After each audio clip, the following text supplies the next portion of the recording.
الحمد لله نحمده ونستعينه ونستغفره ونؤمن به ونتوكل عليه ونعوذ بالله من شرور أنفسنا ومن سيئات أعمالنا من يهده الله فلا مضل له ومن يضلله فلا هادي له ونشهد أن لا إله إلا الله ونشهد أن سيدنا نبينا حبيبنا شفيعنا مولانا محمدا عبده ورسوله صلى الله عليه وسلم أما بعد فأعوذ بالله من الشيطان الرجيم بسم الله الرحمن الرحيم إن الله وملائكته يصلون على النبي يا أيها الذين آمنوا صلوا عليه وسلموا تسليما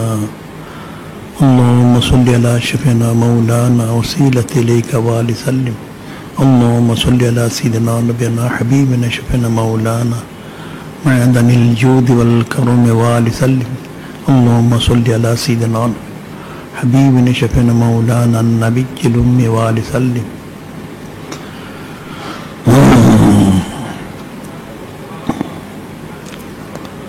যিনি খালিক, যিনি মালিক, যিনি রব মহান আল্লাহ পাক, তিনি সম্মানিত কিতাব কালামুল্লাহ সুনিশ্চিত মরক করেন।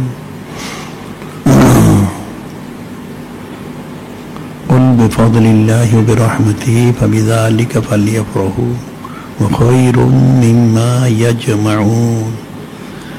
যিনি খালিক, যিনি মালিক, রব মহান আল্লাহ, তিনি ওনার মহাসম্মানিত মহাপবিত্র হাবিব মাহবুব সাল্লাল্লাহু আলাইহি সাল্লাম ওনাকে জানিয়ে দিচ্ছেন তিনি সমস্ত কায়নাত বান্দা বান্দি উম্মত জিন ইনসান সবাইকে বলে দেন সকলে ওনাকে মহাসম্মানিত ফজল মোবারক মহাসম্মানিত রহমত মহর লাভ করতে পেরেছে জন্য তাদের সকলের দায়িত্ব হলো, কর্তব্য হলো, ফরজ হলো ওনার সম্মানার্থে শুকর গুজারির সাথে ফালিয়া ফরাউ শরীফ খুশি মোবারক প্রকাশ করা সুবহানাল্লাহি ওয়া রাসূলিহি ওয়া বাইতি সাল্লাল্লাহু আলাইহি সাল্লাম।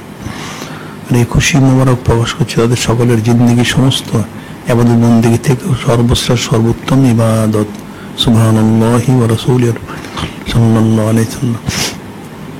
অর্থাৎ সমস্ত সৃষ্টি একমাত্র নূরে মুজাসসাম হাবিবুল্লাহ হুজুর পাক সাল্লাল্লাহু আলাইহি ওয়াসাল্লাম সম্মানার্থে সর্বনিয়মত পেয়েছে, পাচ্ছে, অনন্ত ধরে পেতেই থাকবে। সে অসংখ্য নিয়ামতের মধ্যে বিশেষ নিয়ামত হচ্ছে মানুষের পারিবারিক বন্ধন। অর্থাৎ পরিবার যে গঠন করা হয় সে পারিবারিক বন্ধনটা হচ্ছে একটা সর্বশ্রেষ্ঠ নিয়ামত। এই নিয়ামতের কারণেই আল্লাহ পাক হযরত আবুল বাশার সফিউল্লাহ আলাইহিস সালাম ওনাকে যে পাঠিয়েছেন, উমুল বাশার আলাইহিস সালাম ওনাকে পাঠিয়েছেন ওদের মাধ্যম দিয়ে সমস্ত কায়নাতে আমাদের আল্লাহদেরকে ছড়িয়ে দিয়েছেন, যাদের মাধ্যম দিয়ে মানুষ জিন সকলেই যিনি খালিক, যিনি মালিক, রব মহান আল্লাহ পাক ওনাকে ওনার মহাসম্মানিত হাবিব নূরে মুজাসসাম হাবিবুল্লাহ হুজুর পাক সাল্লাল্লাহু আলাইহি ওয়াসাল্লাম জানতে পারতেছে, চিনতে পারতেছে, ওদের মহব্বত মারিফত নির্বোধ করবত হাজির করতে পারতেছে। এর মধ্যে অন্যতম বিষয় হচ্ছে এই পারিবারিক বন্ধন। সেই পারিবারিক বন্ধন যাতে অটুট থাকে সেই লক্ষ্যে আজকের এই পারিবারিক তালিম সুবহানাল্লাহি ওয়া রাসূলিহি সাল্লাল্লাহু আলাইহি সাল্লাম। এবং সেই লক্ষ্যে এখানে কিছু সোয়াল দেওয়া হয়েছে, সেটার জবাব দেওয়া হবে। প্রথম যে সোয়ালটা সেটা হলো একজন মুসলিম ব্যক্তির জন্য বিবাহের আগে বিবাহ সম্পর্কিত কোন কোন বিষয়গুলি জানা ফরজ। এবং বিবাহ সম্পর্কে যে মাসাল রয়ে গেছে সেগুলি জানা ফরজ। হাদিস রয়েছে তলাবুল ইলমি ফরিদুন আলা কুল্লি মুসলিম মুসলিমা, প্রত্যেক মুসলিমের জন্য ইলম তলব হচ্ছে ফরজ। কোন ইলমটা? এখানে ইলমুল ফিকহ, ইলমুত তাসাউফ, আবার যদি বলে আকায়েদ, ইবাদত, মুআমালাত, মুআশারাত, তাসাউফ সর্ব ইলমি অর্জন করা ফরজ, জরুরত আন্দাজ।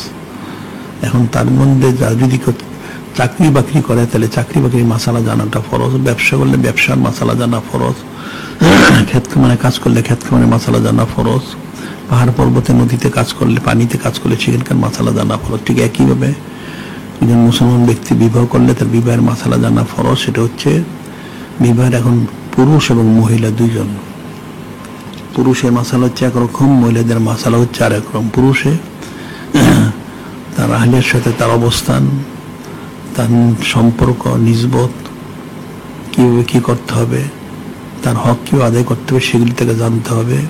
আবার ঠিক একইভাবে একজন আহলিয়া, তারও দায়িত্ব করতে হবে তার আহলের হক আদায় করার জন্য যে মাসালা মাসাল সেটা জানতে হবে, এবং পরবর্তীতে তাদের আলাওলা যদি হয় তাহলে আলাওলাদের হক কী সেটাও জানতে হবে।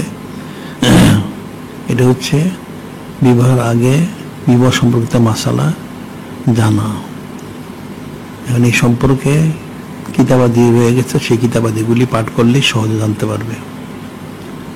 2 নম্বর হচ্ছে একজন মুসলমান ব্যক্তির কোন বয়সে বিবাহ করা খাস সুন্নত মোবারক। এখন খাস সুন্নত বলা হয় যে নূরে মুজাসসাম হাবিবুল্লাহ হুজুর পাক সাল্লাল্লাহু আলাইহি ওয়াসাল্লাম যে সাউনিমুল মোবারক লাগাত কানা লাকুম ফি রাসূলিল্লাহি উসওয়াতুন হাসানাহ। আল্লাহ বলেছেন যে তোমাদের জন্য তোমাদের সম্মানিত রাসূল নূরে মুজাসসাম হাবিবুল্লাহ হুজুর পাক সাল্লাল্লাহু আলাইহি ওয়াসাল্লাম উত্তম আদর্শ রয়েছে।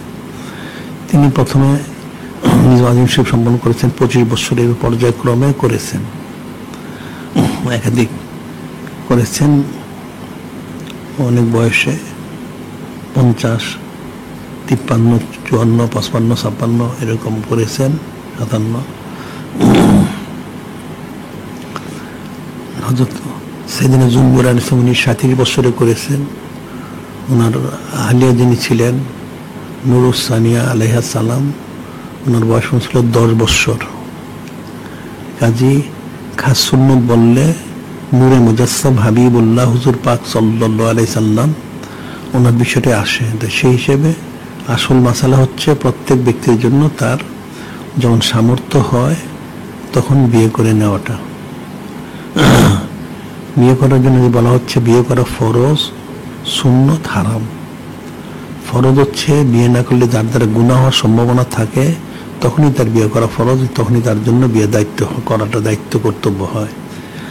আর সুন্নত হচ্ছে সুন্নত অনুযায়ী বিবাহ করাটা সুন্নত। আর নেকাও মিন সুন্নতি বলা হচ্ছে, আর নেকাও মিন সুন্নতি আমার এখন সুন ফালাইসা মিন্নি, যে আমার সুন্নত পালন করলো সে আমার, অর্থাৎ সে নূরে মুজাসসাম হাবিবুল্লাহ হুজুর পাক সে উম্মতে খারিজ হয়ে যাবে, নাউজুবিল্লাহ। আমার উম্মতের অন্তর্ভুক্ত ফালাইসা মিন্নি, আমার উম্মতের অন্তর্ভুক্ত নয়, নাউজুবিল্লাহ। এখন যার যখন বয়স হয় সেই হিসেবে ফরজ হলে ফরজ, সুন্নত হলে সুন্নত। আর হারাম হচ্ছে যাদের পক্ষে বিবাহ শাদী করে হক আদায় করা সম্ভব নয়, সার্বিকভাবে ভরণ পোষণ সহ তাদের বিবাহ করা নিষেধ।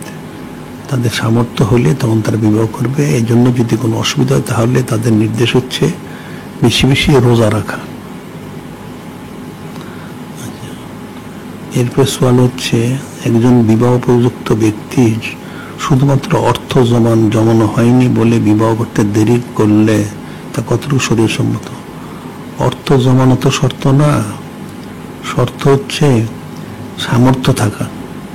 টাকা জমানো থাকতে হবে না, তার আয় যদি থাকে, আয় করতেছে আবার খরচ করতেছে, তার জমা হচ্ছে না, কিন্তু তার আয় আছে, তার ভরণ পোষণের সামর্থ্য আছে, তাহলে তাকে বিয়ে করে নিতে হবে। এখন তার যদি ফরজ হয় তাহলে অবশ্যই করতে হবে, আর আমভাবে সুন্নত করতে হবে, এটা মনে থাকার জন্য। এখানে পয়সা অতিরিক্ত লাখ কোটি টাকা জমিয়ে বিবাহ করতে হবে সেটা শর্ত না। বিবাহের জন্য যা প্রয়োজন সেই টাকাটা যদি থাকে তাহলে বিয়ে করতে হবে। আচ্ছা, এখানে সোয়াল একটি মেয়ে কখন বিবাহযোগ্য হয়? তেমন তাহলে কখন বিবাহযোগ্য? সবসময় বিবাহযোগ্য। তাহলে বাল্য বিবাহটা কি? যে বাল্য বিবাহটা সাধারণত বালেগা হলে বিবাহের উপযুক্ত হয়, এটা হলো সাধারণ মাসালা। এছাড়া আগে পরেও বালেগার সাথে সাথে বিবাহ দিতে এটা শর্ত না, পরও দিতে পারে, 10-15 বছর 20 বছরেও দিতে পারে, আগে পরে হতে পারে। যেমন যদি ধরা হয় হযরত সাইয়েদুন সালজানা জাহরা আলাইহিস সালাম, ওনার যিনি জালিম শরীফ হয়েছে সেটা তো ওনাকে উপযুক্ত হওয়ার সাথে, অর্থাৎ বালেগ বলে যেটা বালেগা, সেটাও সাথে দেওয়া হয় নাই, প্রায় 16-17 বৎসরে। আবার এদিকে হযরত নুরুস হানিসা আলাইহিস সালাম, ওনাকে যে দেওয়া হচ্ছে ওনার প্রায় 20 বৎসর। এই যে বিষয়গুলি এখন বিবাহ উপযুক্ত সবসময়ই, আবার বাল্য বিবাহ দিতে পারে, অনেকের দেখা গেছে জন্মের পরেই আরেক ছেলের সাথে বিবাহের ব্যবস্থা করা হয়েছে, এরকমও ইতিহাস রয়ে গেছে। কাজেই এটা বাবা মার জন্য সহজ এবং সম্ভব। যখন মেয়ে যখন উপযুক্ত হবে, সাধারণভাবে মেয়েটা বিবাহ উপযুক্ত, অর্থাৎ যখন সে তার ঘর সংসার করাটা বুঝবে, তার আহালের শখ আদায় করার বিষয়টা বুঝবে, সেখানে নিজে সে দায়িত্ব পালন করতে পারবে, তখনই তাকে বিবাহ দেওয়াটা এটা আম হবে। আর এছাড়া ব্যতিক্রম তো রয়ে গেছে। এরপর সোয়াল হচ্ছে, পিতামাতা আর বিবাহযোগ্য কন্যা সন্তান রয়েছে, কিন্তু টাকা পয়সা গোছানো হয়নি বলে বিবাহতে দেরি করছে, সেক্ষেত্রে পিতামাতার জন্য ফয়সালা কি হবে? ফয়সালা কি বিবাহ টাকা পয়সা গোছানো হয়নি, গোছানোর অর্থটা কি? বিবাহ টাকা নেই, যে টাকা না থাকে তাহলে টাকা জোগাড় করে তাড়াতাড়ি বিবাহের ব্যবস্থা করতে হবে। বিবাহযোগ্য কন্যা যদি থাকে, মেয়ে থাকে, তাহলে তাড়াতাড়ি টাকা পয়সার ব্যবস্থা করে, এখন রাখা তো অল্প টাকা হয়, কোটি টাকা দিয়ে বিবাহ দেওয়া যায়। সামর্থ্য অনুযায়ী সে বিবাহ উপযুক্ত হলে সামর্থ্য অনুযায়ী বিবাহ দিবে। পয়সা কত টাকা লাগবে? অনেক সময় মানুষ খাওয়া দাওয়ার ব্যাপারে টাকা খরচ করে, যদি কারো থাকে সে খরচ করুক, কোনো অসুবিধা নেই। আর যদি না থাকে তাহলে এত লোক খাওয়ানোর কোনো প্রয়োজন নেই। বিবাহের জন্য যা প্রয়োজন ঠিক সেভাবেই 2-4-5 জনকে দাওয়াত দিয়েও বিবাহ শাদী করাই দিতে পারে।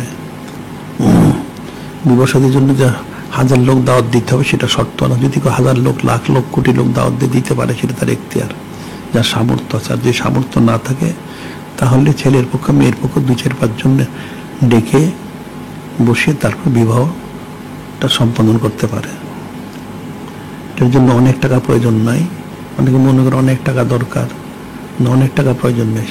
তার সামর্থ্য অনুযায়ী সে করো। অনেক টাকা জমাতে গিয়ে যদি মেয়ের বিবাহ দেরি হয় এবং কোনো গুনার কারণ হয়, তাহলে সেটা বাবা মার, সেক্ষেত্রে তারাও গুনাহগার হয়ে যাবে, নাউজুবিল্লাহ। কাজেই সামর্থ্য অনুযায়ী যত তাড়াতাড়ি সম্ভব, মেয়ে উপযুক্ত হয়ে গেলে, সব বুঝদার হয়ে গেলে, তখন তাকে বিয়ে দিয়ে দেওয়াটা, এটাই শরীয়ত, ওনার হুকুম। এরপরে সওয়াল হচ্ছে, আহলিয়া আহালকে ছেড়ে আরেকজনকে বিয়ে করে, নাউজুবিল্লাহ, কিন্তু আগের আহলিয়াকে ছাড়ে নাই। আহলিয়া বলে ছেড়ে দিয়েছে, আবার বলে কাজী অফিসে গিয়ে ছেড়ে দিয়েছি। আহলিয়া নিজে তালাক দিয়ে আরেকজনকে বিয়ে করতে পারবে কিনা? শরীয়তসম্মত। এখন সাধারণভাবে আহলিয়া তালাক দিতে পারবে না, তার শর্ত রয়ে গেছে। এটা হচ্ছে এখানে 2 প্রকার, তাহবিজ, তালাকে তাহবিজ আর খোলা তালাক। তালাকে তাহবিজটা হচ্ছে যদি আহাল অনুমতি দেয় আহলিয়াকে যে তুমি তোমাকে তালাক দিয়ে নাও, তখন সে তার ইচ্ছা মতো 1, 2, 3 তালাক দিয়ে নিতে পারবে। এটা হচ্ছে তালাকে তাহবিজ, যদি আহাল অনুমতি দেয়। আর খোলা তালাক হচ্ছে মোহরের বিনিময়ে, যে আহলিয়া মোহর নিবে না, আহাল যেন তাকে তালাক দিয়ে দেয় অথবা তালাক দেওয়ার অনুমতি দেয়। তখন অনুমতি দিলে তখন আহলিয়া নিজেকে 1, 2, 3 তালাক দিয়ে নিতে পারবে। এটা হচ্ছে আহালের অনুমতি সাপেক্ষে। এটা আহলে ইচ্ছা করলে এটা পারবে না। কোনো আহলিয়া তার তালাক দেওয়ার কোনো ক্ষমতা নেই আহাল তাকে অনুমতি না দেওয়া পর্যন্ত। কাজে এখানে যেটা বলা হয়েছে, সে আরেকজনকে বিয়ে করেছে, সে হারাম কাজ করেছে, কবিরা গুনাহ করেছে, এবং এটা ব্যভিচারের কাজ হবে, নাউজুবিল্লাহ। আর আগের আহাল সে যে বলে সে ছাড়েনি, কাজে সে যেহেতু ছাড়েনি সেহেতু এটা জায়েজ হবে না। এখন যদি সে তার সাথে সংসার করতে না চায়, তাহলে তার পরিবারের লোকজনের মাধ্যমে এটা ফয়সালা করে নিতে পারে, নিয়ে তার থেকে তালাক নিয়ে সে ইদ্দত পালন করে অন্যত্র সে বিবাহ বসবে। এটা হচ্ছে শরীয়তের মাসালা। আর এইভাবে করলে সে ব্যক্তিগত নিজে তালাক দিয়ে অন্যত্র বিবাহ বসলে সেটা কঠিন কবিরা গুনাহ হবে। শুধু কবিরা গুনাহ না, এটা যতদিন সে সংসার ততদিন সে ব্যভিচারিণী হিসেবে সাব্যস্ত হবে, নাউজুবিল্লাহ। আর এই পুরুষটাও একই গুনাহে গুনাহগার হবে। এটা হচ্ছে শরীয়ত, ওনার ফয়সালা। আচ্ছা,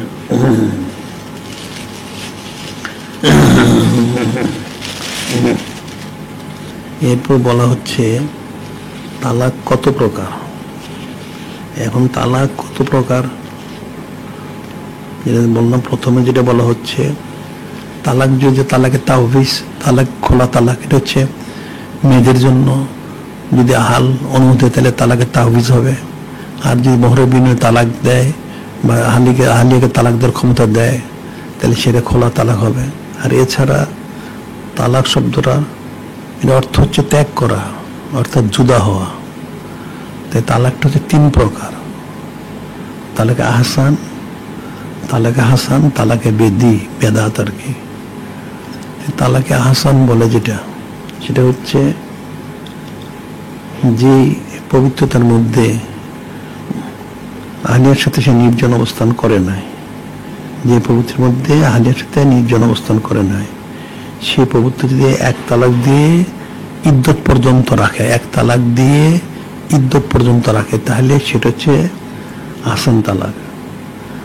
আর যে সাবালেগ আহলিয়া, তার সাথে সে নির্জন অবস্থান করেছে, তাকে 3 পবিত্রতার মধ্যে যদি 3 তালাক দেয়, এবং যারা নাবালেগা বা সন্ন্যাসা বলে, সন্ন্যাসা মানে যাদের বয়স 60-এর অধিক হয়ে গেছে, যারা অসুস্থ হয় না, মহিলারা যে অসুস্থ সেটা হয় না, তাদেরকে 3 মাসে 3টা তালাক দিলে সেটা হচ্ছে আহসান তালাক।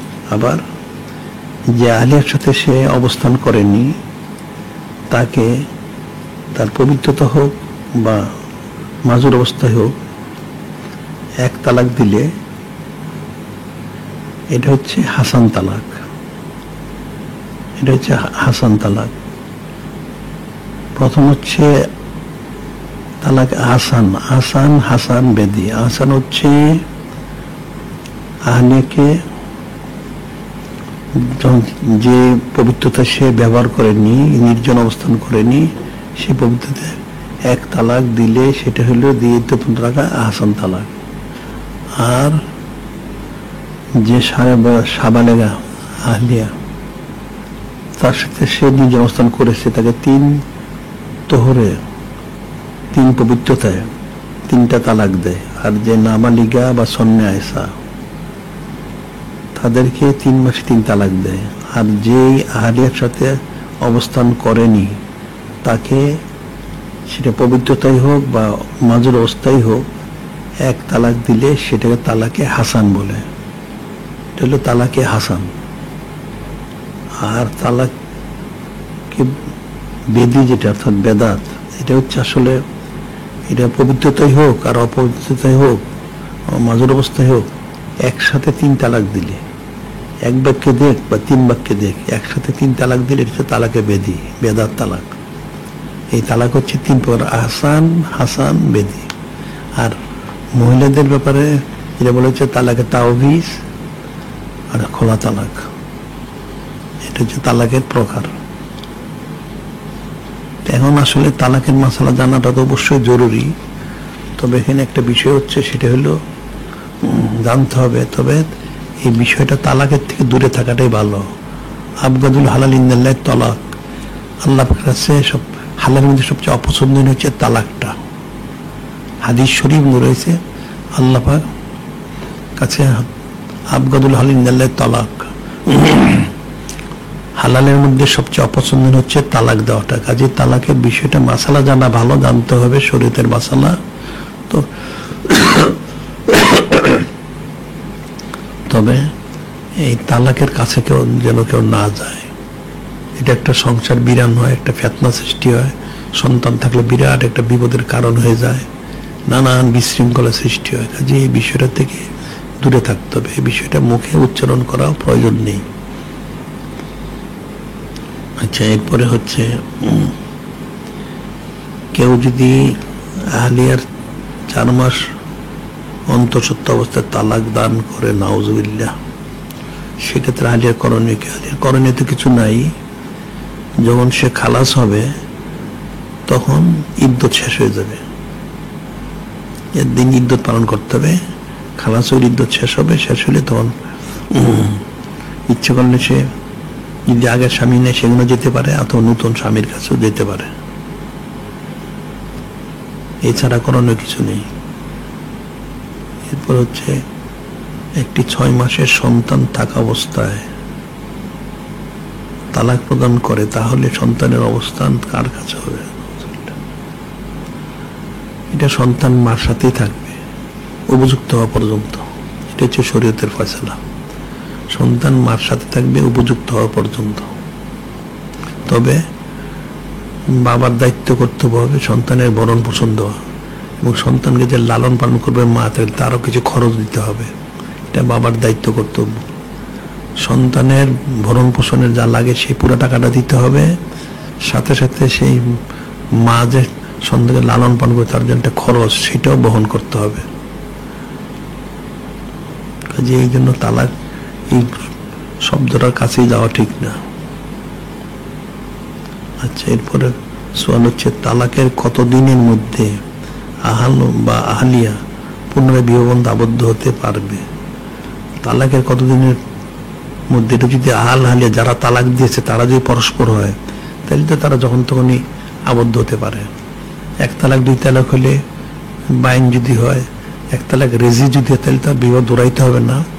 1 তালাক বাইন যদি হয়, তালাকে বাইন যদি হয়, তাহলে বিবাহ দৌড়াইতে হবে। যারা আহাল এবং আহলিয়া যে পরস্পর তালাক দিয়ে থাকে, তাহলে তারা বাইন রেজি হলে এমনি ফিরে নিতে পারবে, আর বাইন হলে যখন ইচ্ছে তখন বিবাহ দ্বারা দোহরায় নিতে পারবে। আর 3 তালাক দিলে তার নেওয়ার কোনো সুযোগ থাকে না। হাত্তা তানকা যাওজান গয়রাহু, তখন আবার 3 তালাক ইদ্যত পালন করতে হবে, আরেকজনের কাছে বিবাহ বসতে হবে, তার ব্যবহারে যেতে হবে। এরপরে যদি আবার ইদ্যত পালন করে, সে তালাক দেয়, ইদ্যত পালন করে, তারপরে প্রথম স্বামীর কাছে আসতে পারবে, এছাড়া আসতে পারবে না। যদি আর যে কেউ তালাক দিলেই, আহাল তালাক দিলে সে তালাক দিয়ে অন্য বিবাহ সে করতে পারবে।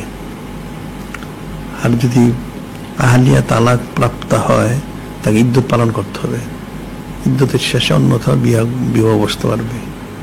আবার এখানে আরেকটা মাসালা আছে, আহাল তালাক দিয়ে যদি যাকে তালাক দিল তার বোনকে বিয়ে করতে চায়, তাহলে এখানে কিন্তু ইদ্যত পরিমাণ সময় অপেক্ষা করে তারপরে তাকে বিয়ে করতে হবে। আবার তার বিয়ে যদি করেছে, সে তালাক দিয়েছে, এখন আর একটা বিবাহ করতে হলে এখানে তাকে ইদ্যত পরিমাণ সময় অপেক্ষা করে 4র্থ বিয়ে আবার করতে হবে। শরীরের কিছু মাসালা এখানে রয়ে গেছে। আচ্ছা, আহলিয়া আর তালাক দেওয়ার ক্ষমতা শরীয়ত সম্মত কিনা, এটা আগেই বলা হয়েছে। আহলিয়ার তালাক দেওয়ার ক্ষমতা শরীয়ত সম্মত না, তবে যদি স্বামী তাকে আহাল যদি তাকে অনুমতি দেয়, তালাকে তাহভিজ, তখন সে নিজেকে তালাক দিয়ে নিতে পারবে। অথবা যদি খোলা তালাক হয়, মোহরের বিনিময়ে তালাক নেয়, তাহলে স্বামী যদি বলে যে সে যেন তাকে তালাক দিয়ে নিতে পারে মোহরের বিনিময়ে, তাহলে সে তালাক দিয়ে নিতে পারবে, এছাড়াও পারবে না। এরপর হচ্ছে কোনো সন্তান দুগ্ধপানকারী সন্তানকে তার মায়ের বুকের দুধ না থাকার কারণে প্রতিবেশী এবং পরিচিত অনেকে এবং অনেক আত্মীয়স্বজন সেই সন্তানকে দুধ পান করায়। পরবর্তীতে ওই সন্তানকে বিয়ে করানো হয় এবং তার 10 বছর পর, বিয়ের 10 বছর পর প্রমাণ পাওয়া যায় যে বিবাহিত স্ত্রী তার দুধ বোন ছিল, কিন্তু এখন তাদের 3টি সন্তান আছে এবং এই বিয়ে ভেঙে নূতন করে বিয়ে করাও অনেক কঠিন। স্ত্রী কোন অবস্থাতেই সংসার ত্যাগ করবে না, এমত অবস্থায় শরীয়তের হুকুম কি না? শরীয়তের হুকুম হচ্ছে এখন বিবাহ ভেঙে দিতে হবে। তারা সংসার করতে পারবে না, তারা ভাই বোন হিসেবে থাকতে পারবে, সন্তান তাদেরই থাকবে। তবে আহাল আলাদা বিবাহ করবে, আহালিয়া সে অন্য বিবাহ বসবে, তারা ভাই বোন হিসেবে অবস্থান করবে। এটা হচ্ছে শরীয়তের মাসালা। কারণ এখন তাদের সংসার করা সম্পূর্ণ অবৈধ, না যায়। ভাই বোন যেমন যদি এরকম করে কবিরা গুনাহ হয়, ঠিক এটি কবিরা গুনাহ হবে। এর থেকে বিরত থাকতে হবে। কাজে এরা দুইজন এখন ভাই বোন হিসেবে, দুধ ভাই বোন হিসেবে থাকতে হবে, একসাথে কোনো অসুবিধা নেই।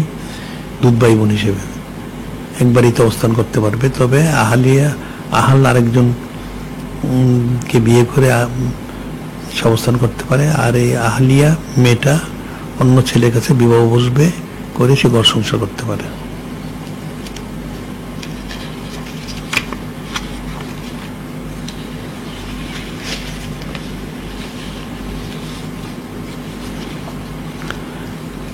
হচ্ছে কোনো আহলিয়া তার আহাল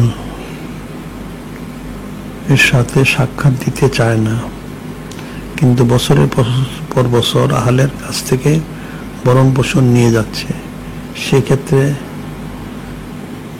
তাদের পারিবারিক সম্পর্ক কতটুকু শরীয়ত সম্মত হবে? এটা তো সম্পূর্ণ আহলিয়ার কবিরা গুনাহ হবে। আহলিয়া যদি আহলিয়া সাক্ষাৎ দিতে না চায়, ভরণ পোষণ নেয়, তাহলে এটা তার কবিরা গুনাহ। তাহলে আহলে এটা ব্যবস্থা করতে পারে, তাকে বলবে যদি সে তার সাক্ষাৎ আসতে না চায় তাহলে সে আরেকজন বিয়ে করে নিবে। আর সে তার আহলি সে থাকতে পারে, যদি হাল রাখে তাহলে কোনো অসুবিধা নেই, তবে সে আরেকজন বিয়ে করে নিতে পারবে। যে এইভাবে এটা আহলিয়ার জন্য এটা শরীয়ত সম্মত না। আহলিয়া আহলের কাছে যাবে না। যদি তার কোনো ওজর থাকে, কোনো অসুস্থতা থাকে, তাহলে সেটা চিকিৎসা করবে। আর তারপরে যদি তাও সম্ভব না হয় তাহলে হালকে বলবে হাল আরেকটা বিবাহ করে নিবে, সে থাকুক, কোনো অসুবিধা নেই, তার ভরণ পোষণ সে দিবে তার হালিয়া হিসাবে। কিন্তু বিনা কারণে বিনা শরীয়ত ওজর ছাড়া এভাবে জীবনযাপন করাটা শরীয়ত সম্মত নয়। আর আহলের বিষয় বুঝতে হবে, সে আহলিয়ার সাথে বিষয়টা ফয়সালা করে নিতে হবে, করে প্রয়োজনে সে আরেক বিবাহ করবে।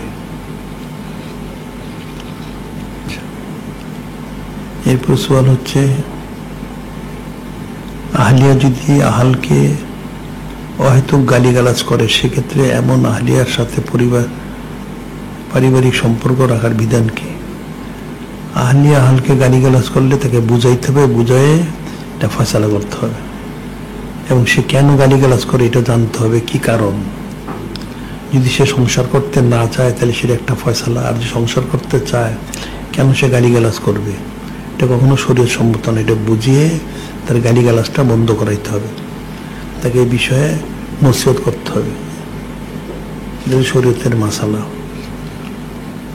এখন গালিগালাজ করে দেখে সংসার বাদ দিয়ে দিতে হবে এটা না, তাকে বুঝিয়ে গালিগালাজটা বন্ধ করাইতে হবে, শরীয়তের মাসালা শিক্ষা দিতে হবে, তালিম তালকিন দিতে হবে। এই জন্য আমরা বলি যে পারিবারিক তালিম প্রয়োজন, এবং মেয়েদেরও আলাদা তালিমের প্রয়োজন। অনেকে মাসালা জানে না, এই জন্য হয়তো এই সমস্ত কথাবার্তা বলে। এরপর হচ্ছে, কোনো আহাল যদি মায়ের মিথ্যা অভিযোগ শুনে যাচাই বাছাই ছাড়াই আহলিয়াকে মারধর করে, সেক্ষেত্রে সময় শরীয়তের বিধান কি? এটা কবিরা গুনাহ হবে। যাচাই বাছাই ছাড়া যদি আহলিয়াকে মারধর করে, এটা কবিরা গুনাহ হবে, এটা শরীয়ত সম্মত না। এটা তার উচিত হবে তাহকিক করা। মা যদি বলে এটা তাহকিক করবে, করে তারপর ফয়সালা করবে। এখন মায়ের সন্তুষ্টি প্রয়োজন, কিন্তু মিথ্যা অভিযোগে নিয়ে তার আহলিয়াকে সে মারবে, এটা দিয়ে তো সে সন্তুষ্টি পাবে না, বরং তার কবিরা গুনাহ হবে। এই জন্য যদি আহলিয়ার সাথে তার মার কোনো দ্বন্দ্ব হয়, সেটা সে শুনে, তখন সেটা ভালো করে শুনে এটা পরস্পর আপোষ করার ব্যবস্থা করে দিবে, মারামারি কাটাকাটি না। যদি আহলিয়ার অপরাধ হয়, দোষ হয়, তাহলে তার মার কাছে মাপ চাওয়াবে। আর মা যদি কিছু করে তাহলে মাকে বিষয়টা বুঝায় বলতে হবে, কারণ সংসারকে ভেঙে দেওয়াটা সোজা, এটাকে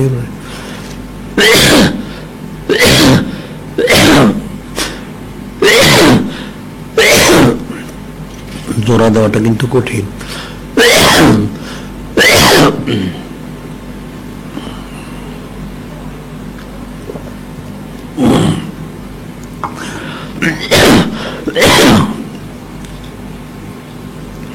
এরপর হচ্ছে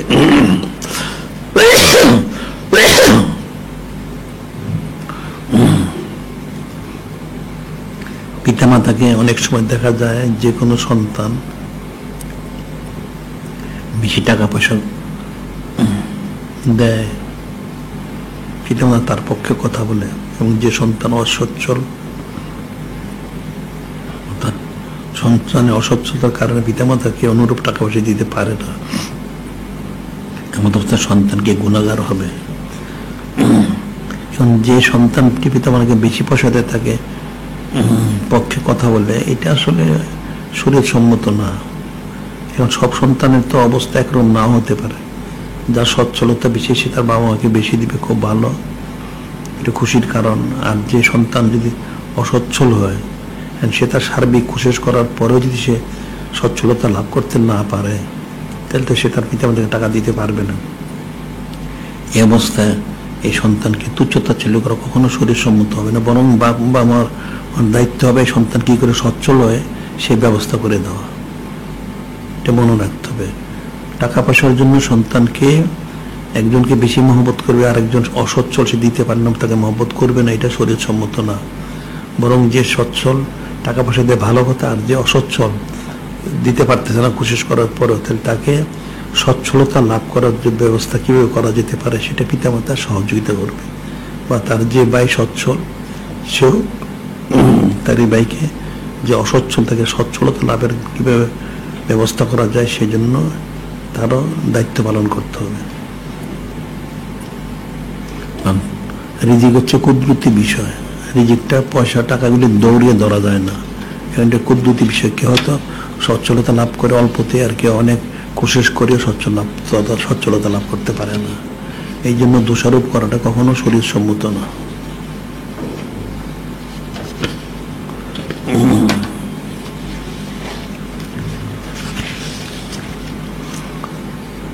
আচ্ছা, হাল সারা কোনো মহিলা বাজারে গিয়ে ইচ্ছে মতো বাজার করলে তা কতটুকু শরীর সম্মত হবে? এটা তো শরীরের খেলাফ। বাজারে যাওয়াই তো হারাম, বেপর্দা রয়ে গেছে, নানান কিছু রয়ে গেছে। এখানে কাজী আহলিয়ার হালকে সহ বাজারে যাওয়া জায়েজ নেই। তার যা প্রয়োজন তার হালকে বলবে, সে বাজার থেকে এনে দিবে। কারণ বাজারে গেলে বাজারে তো পর্দা থাকে না, সেখানে বেপর্দা হতে হয়। পুরুষ মহিলা সেখানে দেখা যায় তাদের চলাচলে অসুবিধা, ধাক্কাধাক্কি হয়ে থাকে, নানা রকম শরীরের খেলাফ কাজ হয় সেখানে। কাজী মহিলাদের জন্য বাজারে যাওয়াটা কখনো জায়েজ নেই। হ্যাঁ, যদি এমন কোনো বাজার হয় যে বাজারটাতে শুধু মহিলারাই থাকে আর পুরুষ নাই, তো সেটা আলাদা মাসালা। কিন্তু এখন আমাদের দেশে যে বাজারগুলি পুরুষ মহিলা একাকার, যেখানে কোনো মহিলাদের একা জায়েজ নেই, আহলের সাথেও যাওয়া জায়েজ নেই। তার যা প্রয়োজন সেটা সে তার আহলকে বলবে এনে দেওয়ার জন্য, এটা এনে দিবে। এটা কবিরা গুনাহ হবে। এখন যা যেতে গেলে কেউ তাকে ধরে রাখবে না, কিন্তু এটা হচ্ছে শরীয়ত ওনার খেলাফ, কবিরা গুনার কারণ। একা যাওয়া কখনোই সম্ভব, জায়েজ নেই, আর আহলের সাথে যাওয়াটাও জায়েজ নেই। আচ্ছা, এরপর সওয়াল হচ্ছে আহাল খুবই আমলদার কিন্তু আহলিয়া নয়। আহাল পবিত্র দরবার শরীফে বেশি বেশি সময় অবস্থান করে যেন পরিবারে ফিরে আহলিয়ার কটূক্তি শুনতে না হয়। তারপর বাসায় ফেরার পর আহলিয়া বলে, সারাদিন তো বাইরেই পড়ে থাকেন, আমাদের খোঁজখবর নিতে হবে না, ছেলে মেয়েদের খোঁজখবর নিতে হবে না, সেক্ষেত্রে শরীরের ফয়সালা কি?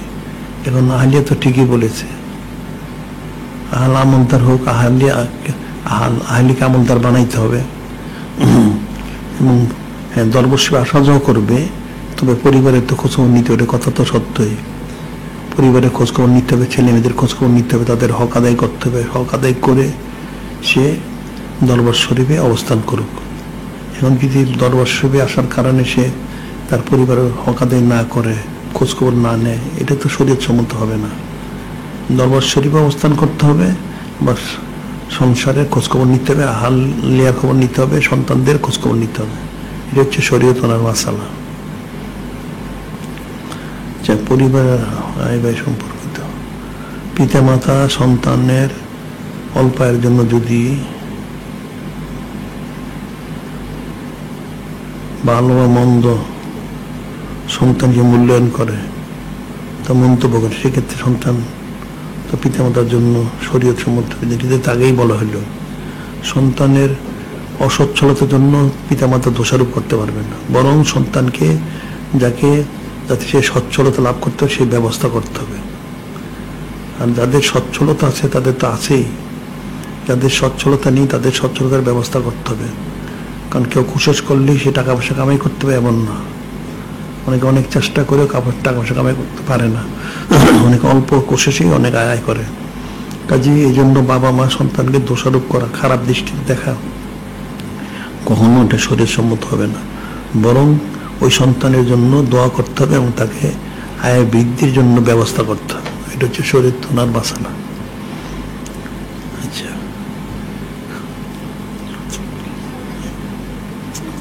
পিতামাতা সন্তানকে অনেক খরচ করে লেখাপড়া করিয়েছে,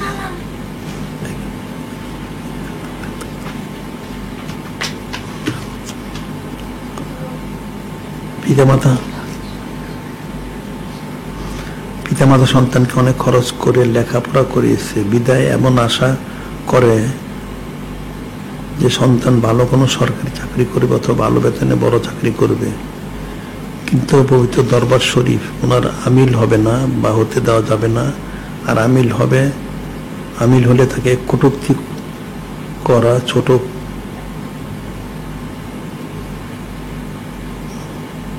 তুচ্ছতাচ্ছিল্য করা, শরীয়ত ওনার ফয়সালা কি হবে? এখন ছেলে যাকে পড়াশোনা করে সে যদি বাইরে বড় চাকরি পায়, ভালো চাকরি পায়, বেশি বেতনের পায়, তাহলে সেটাই সে করুক, অসুবিধার কি আছে?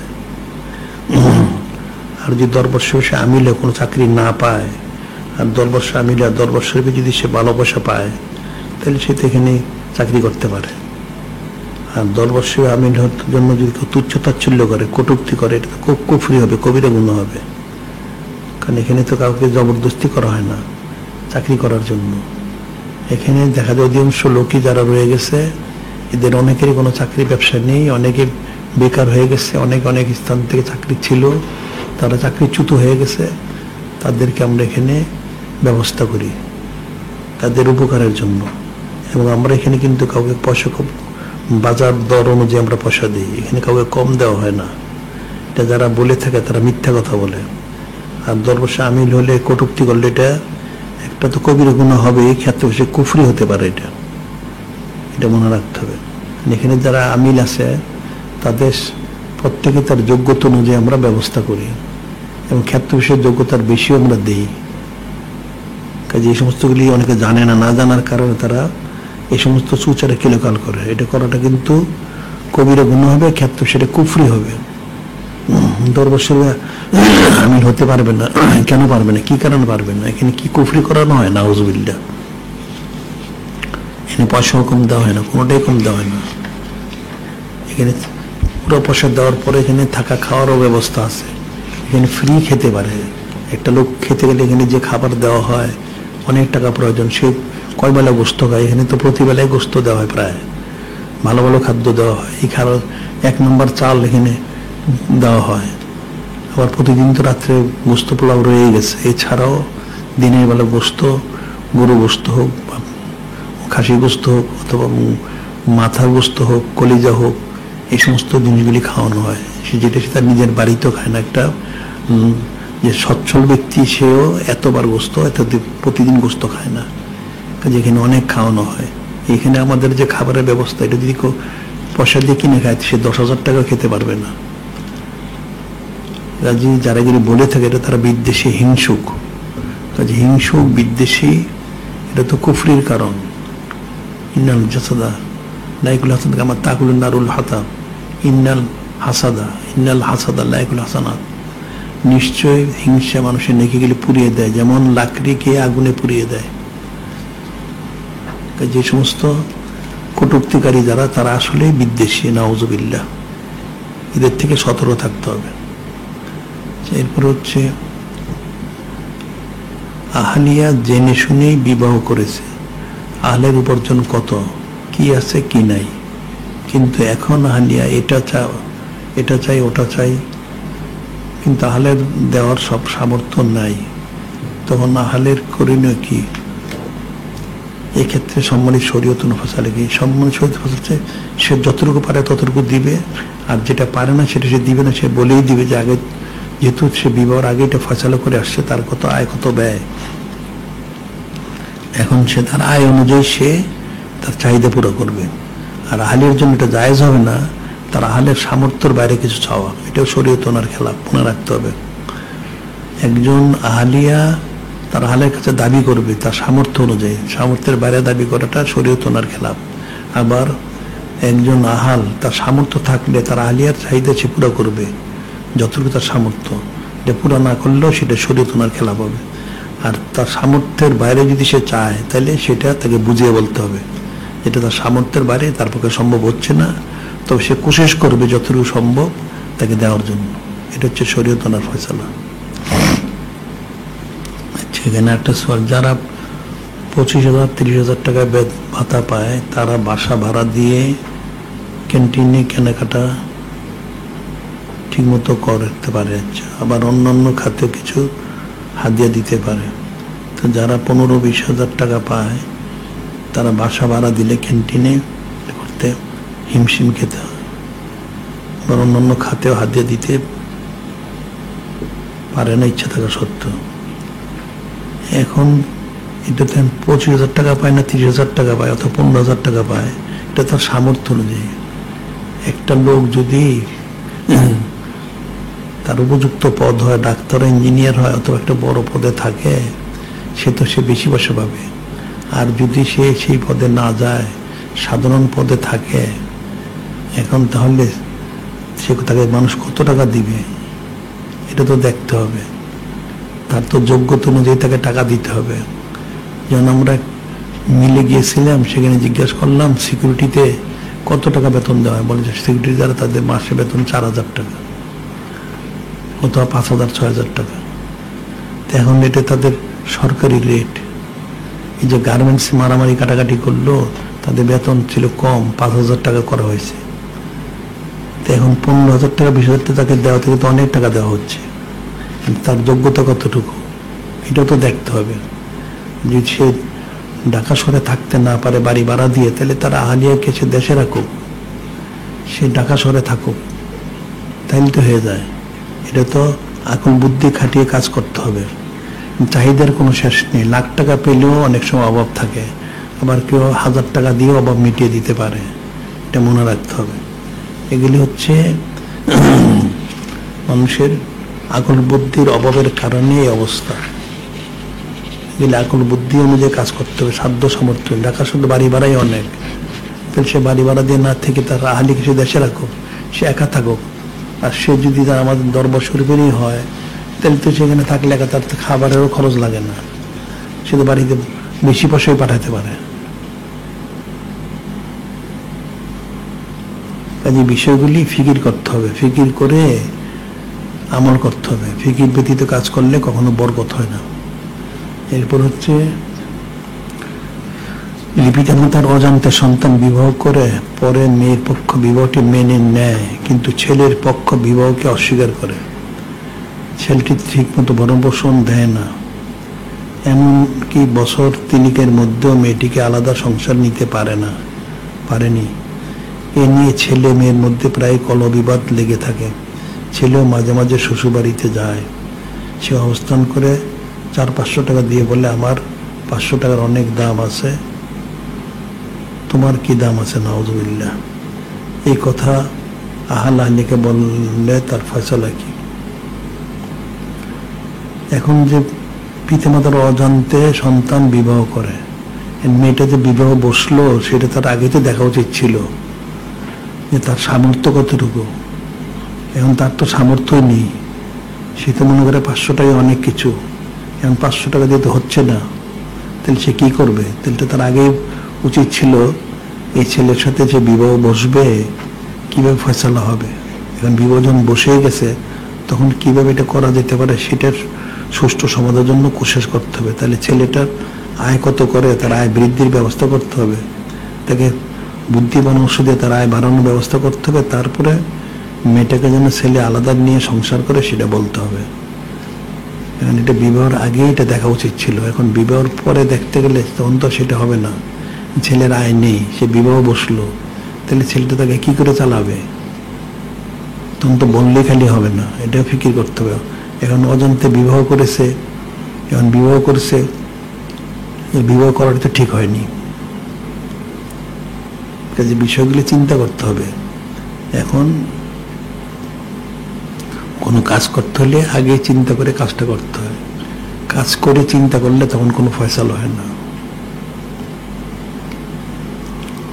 কাজে এখন মেয়ের উচিত হবে ছেলের আহলের তার আয় কত সেটা কি করে বৃদ্ধি করা যায়, এবং তার বাবা মা যাতে নিয়ে যায় সে বিষয়ে তাকে পরামর্শ দেখ, বুদ্ধি দেখ, সে অনুযায়ী সে বলে বাবা মাকে বুঝিয়ে যেন মেয়েটাকে সংসারে নিয়ে যায়। একজন আহলে বিবাহের পর যদি মা বাবা শ্বশুর শাশুড়ি ছাড়া স্বামী সন্তান নিয়ে চাকরি বাকরি ও ব্যবসা বাণিজ্যের প্রয়োজনে দূরে থাকে, সে আহলিয়া কার খেদমত করবে?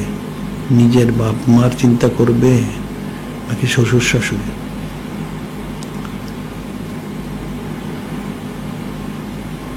এখন আহলিয়া বিয়ার পর তার আহাল যদি চাকরি বাকরির জন্য দূরে থাকে, আলাদা থাকেন বাবা মা থেকে, শ্বশুর শাশুড়ি থেকে, তখন আহলিয়া কার সে দূরের থেকে কিভাবে খেদমত করবে? যদি যোগাযোগ খোঁজ খবর নিতে হয় তাহলে তো সবের খোঁজ খবরই তাকে নিতে হবে, তবে শ্বশুর শাশুড়ির খবরটা তাকে বেশি নিতে হবে, বাবা মার খবরও নিতে হবে। এখন সে খেদমত করবে কিভাবে? টাকা পয়সা দিয়ে। টাকা পয়সা দিয়ে আহলের টাকা পয়সা, আহলের বাবা মাকে অর্থাৎ শ্বশুর শাশুড়ি তো খেদমত করতেই হবে। আর এরপর যদি তার সামর্থ্য থাকে আর তার বাবা মা যদি অসচ্ছলতা থাকে, তাহলে আহলের অনুমতি সাপেক্ষে সে তার বাবা মাকেও কিছু দিতে পারে। এটা হচ্ছে আহলিয়ার জন্য তার শ্বশুর শাশুড়ি খেদমতটা হচ্ছে ফরজ, আর বাবা মারটা হচ্ছে তার ফরজ না, তবে খোঁজখবর নেওয়াটা তার দায়িত্ব, কর্তব্য। কারণ তার বাবা মার, তার ভাই যদি থাকে, ভাইদের জন্য ফরজ হচ্ছে তার বাবা মার খেদমত করা। মেয়েদের জন্য বাবা মার খেদমতটা, স্বামীর ঘরে যখন চলে যায় তখন বাবা মার খেদমতটা তার দায়িত্বে থাকে না, তখন সে তার স্বামীর অধীন হয়ে যায়। স্বামীর পক্ষ হয়ে স্বামীর বাবা মার খেদমতের দিকে চিন্তা করতে হয়। এটা হচ্ছে শরীয়তের মাসালা। আর নিজের বাবা মার খোঁজ খবরও নিবে না কেন? এটা সবারই খোঁজ খবর নিবে, এটা দায়িত্ব, কর্তব্য। তো সবগুলি কাজ করতে হলে আহলের সাথে পরামর্শ করে কাজ করতে হবে, এটা হচ্ছে শরীয়তের মাসালা। কোন আহলে যদি তার স্বামীর সঙ্গে কর্মস্থলে থাকতে না চায়, তাহলে শরীয়ত অনুসারে থাকতে না চায়, তাহলে কেন থাকতে চায় না সেটা দেখতে হবে। কর্মস্থলে কি থাকার ব্যবস্থা নাই, না থাকার সুবিধা নাই, না অন্য কোনো সমস্যা আছে, সেটা ফয়সালা করতে হবে। সমস্যাটা মিটিয়ে তার ফয়সালা করতে হবে। থাকতে চাবে না কেন, কি কারণে চায় না, সেটা তো দেখতে হবে। থাকতে চায় না বললেই তো হলো, নিশ্চয়ই কোনো কারণ আছে। তাহলে সেই কারণটাকে, সেই সমস্যাটাকে সমাধান করে তারপরে থাকার ব্যবস্থা করতে হবে, মনে থাকে না। ছেলে সন্তানরা পিতামাতার হক আদায় করবে এবং অর্থাৎ খেদমত করবে, কিন্তু মেয়েদের বিয়ে হলে আহলের বাড়ি চলে যাবে, এরূপ চিন্তা ভাবনা পরিবারে ছেলে মেয়ের গুরুত্ব ও বৈষম্য তৈরি করে। শরীয়ত ফয়সালা কি? এটা তো একটা শরীয়তের ফয়সালা আর কি, কিন্তু দুনিয়ার আল্লাহ পাক ওনার নির্বিধান যে ছেলেরা বাবা মার সাথে থাকবে, মেয়েরা বিবাহ শাদী হলে আহলের বাড়িতে যাবে, এটাই স্বাভাবিক। তাই এই জন্য আবার বৈষম্য সৃষ্টি হবে কেন? এটা তো একটা কুফরি, সে বৈষম্য সৃষ্টি হবে কেন? এটা প্রত্যেকের হক যথাযথ আদায় করতে হবে, এখানে বৈষম্য সৃষ্টির কিছু নেই। পিতামাতার হক, একটা মেয়ে তার বাবার বাড়িতে থাকা অবস্থায় পিতামাতার হক আদায় করবে। এখন যদি বাবার বাড়ির থেকে চলে যায় আহলের বাড়িতে, তাহলে সেখানে যে তার সে পিতামাতার হক আদায় করতে পারবে না, অর্থাৎ খেদমত সরাসরি করতে পারবে না। এখন দূরের থেকে যতটুকু সম্ভব সেই হকটা সে আদায় করবে। এই জন্য বৈষম্য সৃষ্টি হবে, এটা তো ঠিক নেই। এটা করলে কুফরি হবে। আল্লাহ পাক ওনার যে আইন, ওনার যে আদেশ নির্দেশ, তার খেলাপ হবে, এটা কুফরি হবে। যেগুলি বিষয়টা বুঝতে হবে। আর এর বৈষম্য তৈরি করা কুফরি, বরং মেয়েদেরকে আরো বেশি সুযোগ সুবিধা দিতে হবে, মেয়েদের আরো হক আদায় বেশি করতে হবে। কারণ ছেলে তো থাকবে সবসময়ের জন্য, মেয়ে তো থাকতেছে না, তাহলে তাই সে যতদিন থাকে ততদিন তার হকটা আরো বেশি আদায় করতে হবে। এবং সে যদি তার আহলে বাড়িতে যায় তাহলে বাবা মারও দায়িত্ব হবে মেয়ের খোঁজখবর নেওয়া, তার হক আদায় করা, পারলে তাকে সার্বিকভাবে সাহায্য সহযোগিতা করা, এটা মনে রাখতে হবে। আচ্ছা, একজন পিতার 3 মেয়ে 1 ছেলে। আচ্ছা, পিতা নিজের সব সম্পত্তি ছেলের নামে করে দিতে যাচ্ছে, আর মেয়েদের বলেছে তোমাদের সম্পত্তি লাগবে না, কারণ তোমাদের আচ্ছা আহালদের অনেক টাকা পয়সা রয়েছে। মেয়েরাও ভয়ে বাবার সম্পত্তির বিষয়ে কিছু বলে না, তাহলে মেয়েরা কি সম্পত্তির ব্যাপারে কথা বলবে না? না বলে চুপ থাকবে? শরীয়তের ফয়সালা কি? শরীয়তের ফয়সালা হচ্ছে, এটা তো শরীয়ত সম্মত হবে না ছেলেকে সব সম্পত্তি দিয়ে দেওয়া, বরং 3 মেয়ের যে হক সেই হকটা আদায় করতে হবে। এখন মেয়ের যদি সম্পদশালী হয়, শালীনী হয়, তাদের আহালদের অনেক টাকা পয়সা থাকে, আর ছেলের যদি কিছু না থাকে, বাবা মার যদি তেমন উল্লেখযোগ্য সম্পদ না থাকে, সামান্য, এটা ভাগ করতে গেলে তাহলে ছেলে তেমন উল্লেখযোগ্য থাকবে না। তাহলে সেটা তো বুঝিয়ে বলতে পারে যে এনে সম্পদ কম, তোমরা যদি নিয়ে যাও তাহলে হয়তো তার থাকবে না, তো তোমরা তাকে দিয়ে দাও। এখন যদি মেয়েরা সচ্ছল হয়, তারা স্বেচ্ছায় দেয়, তখন জায়েজ হবে, এছাড়া এটা রাখাটা জায়েজ হবে না। পিতার দায়িত্ব হবে ওয়ারিশত্ব হিসেবে এটা দিয়ে দেওয়া। এখন এরপরে যদি পিতা মনে করে যে মেয়েদেরকে বললে মেয়েদের তো অবস্থা ভালো, ছেলেকে তারা দিয়ে দিবে, তাহলে পিতা বলতে পারে যে তোমরা যদি চাও তাহলে তোমরা তোমাদের ভাইকে দিতে পারো, কারণ তার তো সচ্ছলতা নেই, আর্থিক তেমন টাকা পয়সা নেই, তোমাদের রয়েছে। তো সেই হিসেবে যদি তখন মেয়েরা দেয় তখন সেটা জায়েজ হবে, এছাড়া কিন্তু সেটা জায়েজ হবে না। এটা ওয়ারিশত্ব অনুযায়ী বন্টন করতে হবে। ওয়ারিশত্ব বন্টন করার পরে পরবর্তী সময় যদি মেয়েরা সে তার ভাইকে দিয়ে দেয় সম্পদ, তাহলে সেটা জায়েজ হবে। এছাড়া মেয়েদেরকে না দিয়ে তাদেরকে বঞ্চিত করা, এটা কিন্তু কবিরা গুনাহ হবে, এটা শরীয়ত ওনার খেলা। সন্তানের জন্য যদি পিতা সম্পদ রেখে যেতে না পারে, তাহলে পিতা কি গুনাহগার হবে? সন্তান পিতা সম্পদ রেখে যেতে না পারে তাহলে গুনাহগার হবে কেন? যদি সব খরচ করে ফেলে পিতা সন্তানদের জন্য, তাহলে রাখবে কোত্থেকে? আর যদি পিতা সচ্ছল হয় তাহলে রেখে যাবে। আর যদি পিতা সম্পদ থাকার পরে সম্পদগুলি যদি পিতা অপচয় করে, তাহলে পিতার গুনাহ হবে, কবিরা গুনাহ হবে। আর যদি পিতা সার্বিক কোশিশ করার পরেও সন্তানদের জন্য তেমন সম্পদ রেখে যেতে না পারে, সেটা তার গুনাহ হবে না। সে তো কোশিশ করেছে, আর যদি যা টাকা পয়সা ছিল সন্তানদের হয়তো খরচ করে লেখাপড়া করিয়েছে বা নানান রকম বিয়ে শাদী দিয়েছে, খরচ হয়ে গেছে, সে তেমন রেখে যেতে পারেনি, এটা তার গুনাহ হবে না। এটা যদি সম্পদ থাকার পরেও পিতা অপচয় করে, টাকা পয়সা নষ্ট করে, তখন সেটা পিতার গুনাহ হবে, এছাড়া গুনাহ হবে কেন? সে পিতা 3 কন্যা সন্তান সহ তার 2 স্ত্রী রেখে ইন্তেকাল করল, এক্ষেত্রে স্ত্রী কতটুকু সম্পদ পাবে? 3 কন্যা সন্তান এবং 2 আহলিয়া, তাহলে তারা 8 ভাগের 1 ভাগ পাবে, দুজনে মিলে 8 ভাগের 1 ভাগ, 8 ভাগের 1 ভাগ পাবে। সম্পত্তি যা আছে তার 8 ভাগের 1 ভাগ পাবে 2 আহলিয়া, আর 3 সন্তান পাবে 3 ভাগের 2 ভাগ। এর কন্যা সন্তান থাকার কারণে কোনো পিতা যদি তার সমুদ্র সম্পত্তি মৃত্যুর আগেই হেবা দলিল করে দেয়, আচ্ছা শরীয়ত সম্মত হবে কিনা? এটা হেবা দলিল করে দিবে কেমনে? এটা তো ওয়ারিশত্ব অনুযায়ী বন্টন হবে, সম্পত্তিটা ওয়ারিশত্ব হিসেবে বন্টন হবে। কন্যা সন্তান থাকার কারণে কন্যা সন্তানরা একজন হলে অর্ধেক পাবে, একাধিক হলে 3 ভাগের 2 ভাগ পাবে।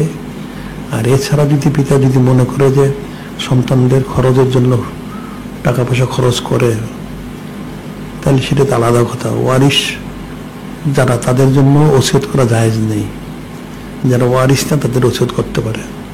আর যদি সন্তানের জন্য টাকা প্রয়োজন হয়, তাহলে সে টাকাটা সন্তানকে দিতে পারে যে তোমার প্রয়োজন, তুমি এটা মিটাও। এখানে হেবা দলিলের প্রয়োজন নেই, সে সম্পত্তি তাকে দিতে পারে, এই সম্পত্তি বিক্রি করে সে তার খরচটা মিটাই নিবে বা যে কোনো কাজে লাগাবে, সেটা দিতে পারে। কিন্তু কাউকে বঞ্চিত করার লক্ষ্যে এবার হেবাদলিল করাটা জায়েজ হবে না।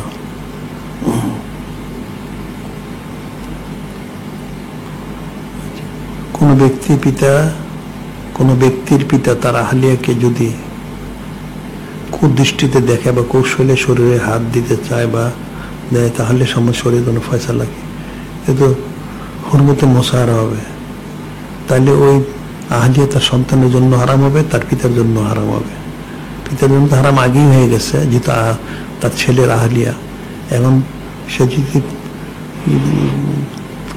তার সাথে তার শরীরে হাত দেয়, তাহলে এটা তার জন্য, তার ছেলের জন্য সে তার আহলিয়া হারাম হয়ে যাবে, এটা মনে রাখতে হবে। আচ্ছা, নেশাগ্রস্ত আহলকে আহলিয়া বোঝালে আহল যদি না শোনে, তখন আহলিয়া করণীয় কি? তখন বারবার তাকে বোঝাইতে হবে, করণীয় তার কিছু নাই। সে নেশাগ্রস্ত হলে কিভাবে, এটা তো আগে খেয়াল করতে হবে। তাহলে নেশাগ্রস্ত হতে না পারে সেই ব্যবস্থা করতে হবে, সেটা বুঝাইতে হবে, বারবার বুঝাইতে হবে, বুঝে তার নেশার থেকে ফিরিয়ে রাখতে হবে। আসলে আমাদের দেশে হুরমতে মোসাহারার মাসালা তো মানুষ চর্চা করে না, জানে না, এই জন্য তারা এই সমস্ত এলোমেলো কাজ করে। এগুলি সাবধান থাকতে হবে। এরপর হচ্ছে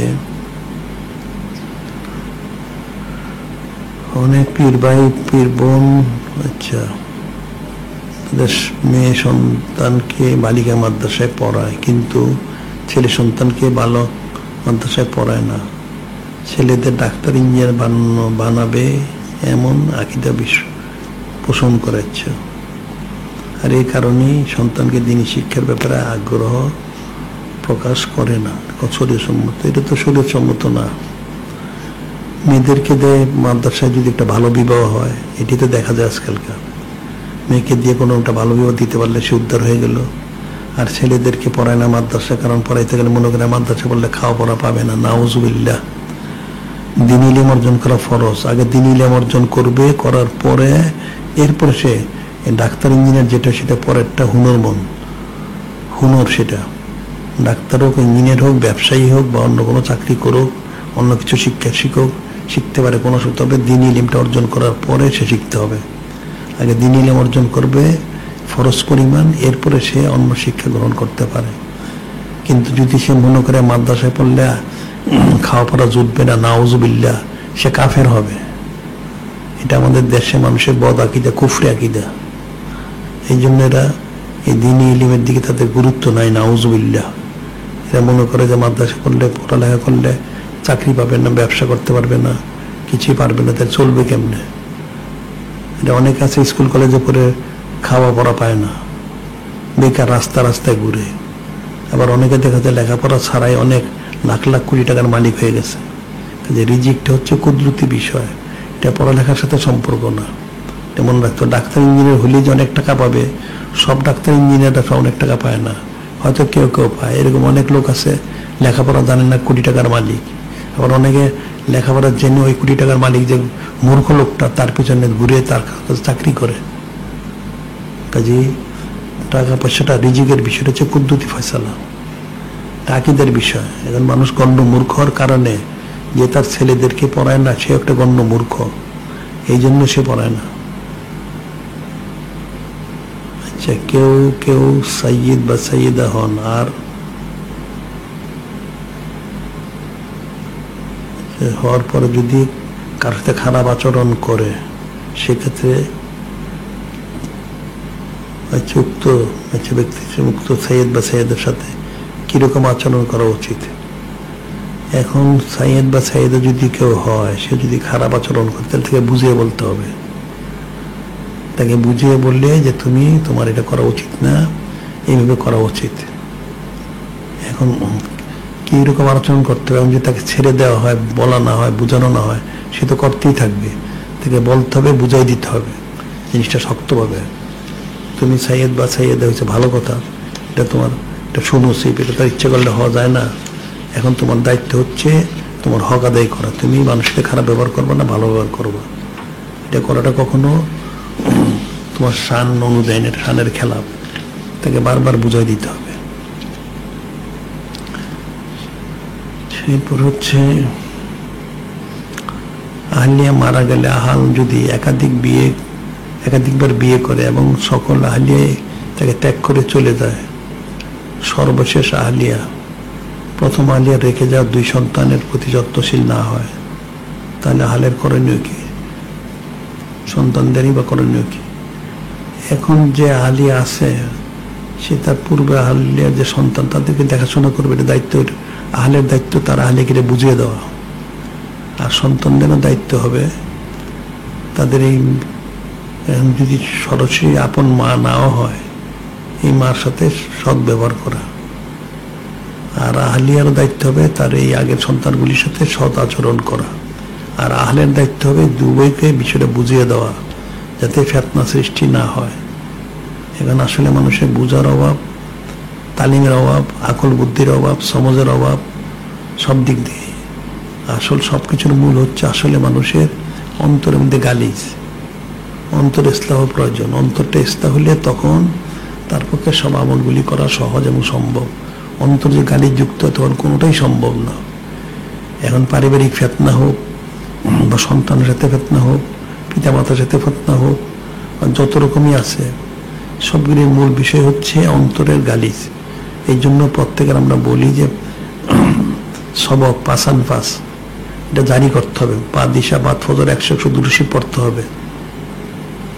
এরপরে পাসান পাস অভ্যাস হয়ে গেলে যে তরিকের সবক সেটা নিয়ে কমপক্ষে 1 ঘন্টা করতে হবে।